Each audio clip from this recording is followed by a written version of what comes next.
Control statements. So, there are the control statements are present in the C and C++. Okay so C और C plus plus में ऐसे कुछ control statements हमारे पास available है जो हमें प्रोग्राम को अंदर से ही कंट्रोल करने में हेल्प करते हैं। जैसे कि क्या, सिंपली कंडीशनल स्टेटमेंट्स, जो कि किसका पार्ट है? अगर हम यहाँ पे कमेंट्स में लिखे तो first 1 minute, okay. So first क्या हो गया फिर? अगर हम कंसीडर कर तो फर्स्ट है कंडीशनल स्टेटमेंट्स। कंडीशनल स्टेटमेंट्स, उसमें फर्स्ट क्या है?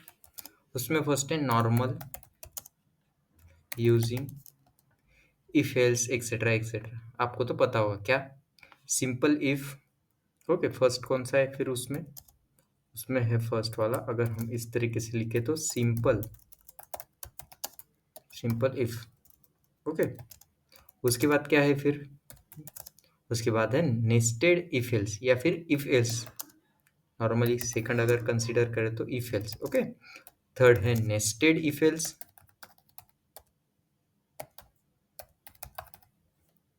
डोंट वरी फ्रेंड्स, इनके बारे में भी हम जानने वाले हैं। बस क्या क्या चीजें आती है उनको हम देख रहे हैं। फोर्थ है हमारा कौन सा? Ladder if else. If else ladder भी आप इसे कह सकते हैं, लैडर। इस तरीके से हमने इन चारों को जान लिया। इसको थोड़ा एक अच्छा फॉर्मेट में कर लेते हैं।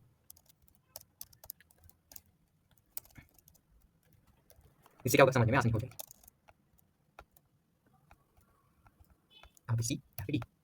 अब क्या होगा? इजी टू अंडरस्टैंड हो गया है ये।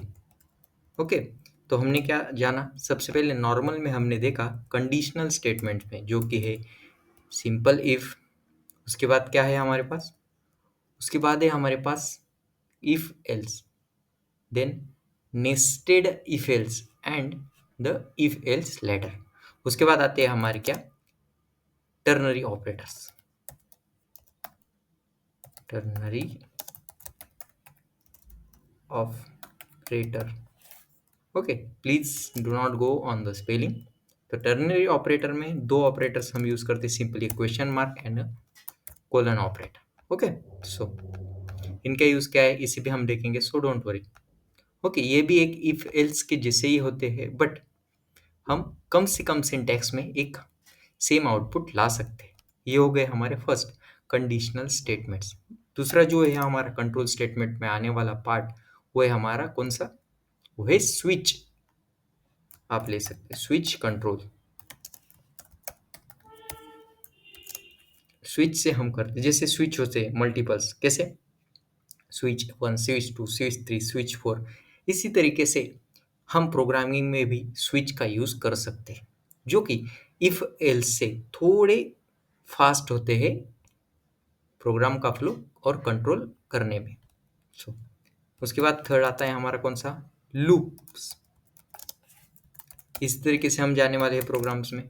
उसके बाद है ब्रेक या फिर कंटिन्यू भी आप ले सकते हो, कंटिन्यू। उसके बाद आता है हमारा ब्रेक। ये क्या है इन्हें भी हम जानने वाले हैं, सो डोंट वरी।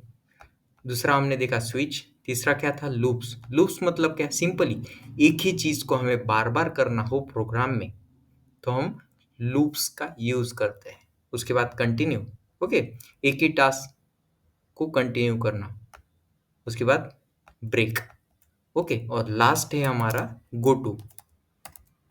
ओके, तो इस तरीके से क्या होता है, 6 हमारे पास कंट्रोल स्टेटमेंट्स होते हैं जिससे हम हमारे प्रोग्राम का फ्लो कंट्रोल कर सकते हैं इन द प्रोग्रामिंग। तो चलिए बढ़ते आगे।